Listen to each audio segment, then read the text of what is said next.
What is going on, YouTube? This is Gavin21202, aka Gavin Orlandi, here bringing you all of the latest WWE news, rumors, headlines, and updates in regards to everything professional wrestling and wrestling related. And with that being said, ladies and gentlemen, I bring you breaking news in regards to three major topics in today's video.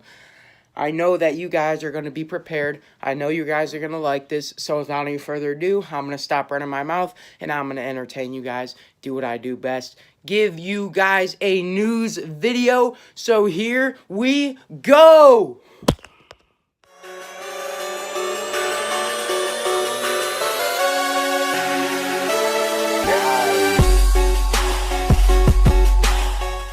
Ladies and gentlemen, what is going on? Like I just said, you guys already know who I am. I'm Gavin21202. And we are heading right into the first topic of today's video. And with that being said, ladies and gentlemen, I hope you guys are having yourself a good day so far. My day's been okay. So, without any further ado, here we go. With that being said, ladies and gentlemen, the first topic is in regards to Roman Reigns, because Roman Reigns' original WrestleMania 35 opponent and feud for the Universal Championship has been revealed. And with that being said, the original plan was supposed to have Dean Ambrose, take on Roman Reigns for the Universal Championship at WrestleMania, and that to culminate after Ambrose won the Royal Rumble match, were the original plans heading into WrestleMania. But those plans were scrapped and chalked, unfortunately, due to the fact that Roman Reigns had announced that he was fighting leukemia. And with that being said, WWE is kind of putting Seth Rollins in the place of Roman Reigns. If you guys haven't noticed that, Seth Rollins has been the top guy on Raw ever since Reigns left the company because of his sickness. And with that being said, it's benefited Rollins a lot, and it's done the exact opposite for Dean Ambrose. Ever since Reigns has announced that he'd be going away, Ambrose has been falling into a deep decline. We did not get the feud we wanted between Seth and Dean. It was just an absolute disaster, and Ambrose feels wronged where he's at right now, and that's one of the reasons he wants to leave the company, and I don't blame him. I mean, if his original plans were to go to WrestleMania, face Roman Reigns, possibly win the Universal Championship, and that just all got ripped away from him, I'd be in that same position too. But I can understand where he's coming from. I can understand Ambrose and why he's mad, but Roman Reigns, on the topic of Roman Reigns, I hope him a speedy recovery to get back. I really want to see Reigns. For those of you that don't know, I miss Roman Reigns. I'm going to say it is really weird not seeing Roman Reigns on WWE television every week. But like they say, absence makes the heart grow fonder. So, ladies and gentlemen, we're going to hop right into the second topic of today's video.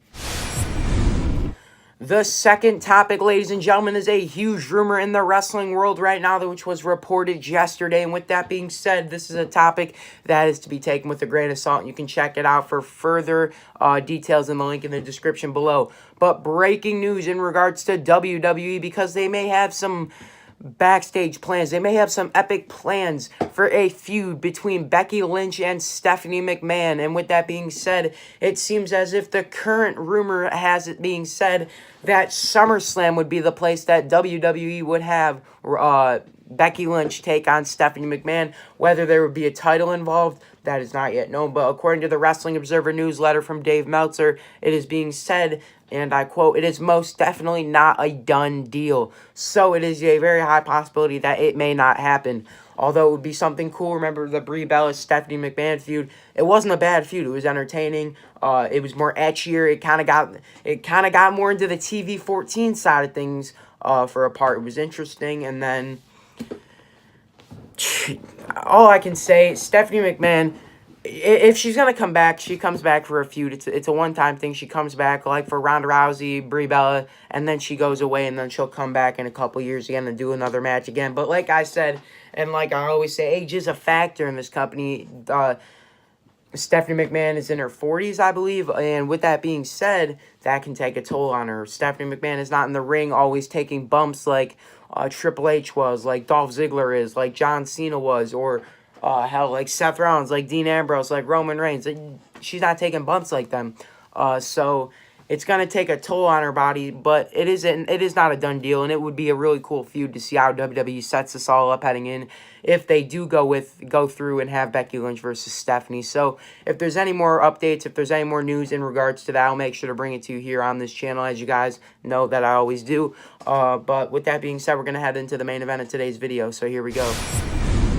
Breaking news, because you must be living under a rock to have not known this news, because ladies and gentlemen, yesterday it is reported that Kenny Omega has officially signed an AEW contract. And with that being said, ladies and gentlemen, it was announced yesterday on Thursday, today being Friday, that Kenny Omega has officially signed with the AEW, All Elite Wrestling. And with that being said, obviously his relationship being factored in with Cody Rhodes and the Young Bucks obviously being a main factor of why he went there. It's being said, and obviously as we all know, this was the main reason he didn't go in the past. The reason that Omega chose AEW over WWE was because of the fact that he didn't know if he would be pushed as a top star in WWE, as he would know if he's over in AEW and he's with Cody and the Young Bucks. They already know Kenny Omega's worth. So they're going to push him as a top star, and he's going to be in a main event. He's going to be the top feud. He's going to be on the top of the card every single time in every show. While in WWE, they may say that, but then they get him signed, and then that's not what they do. So, while he would be pushed in AEW, he wouldn't probably have been pushed as strongly in WWE. Although there was rumors of him actually gaining creative control of his character in WWE, which were reported to be false. WWE actually hasn't done that in quite some time. They do it for certain occasions for guys like John Cena, The Rock, etc., etc. But after Kenny Omega dropped his title in NJPW on January 4th, he hasn't been signed. He's been a free agent.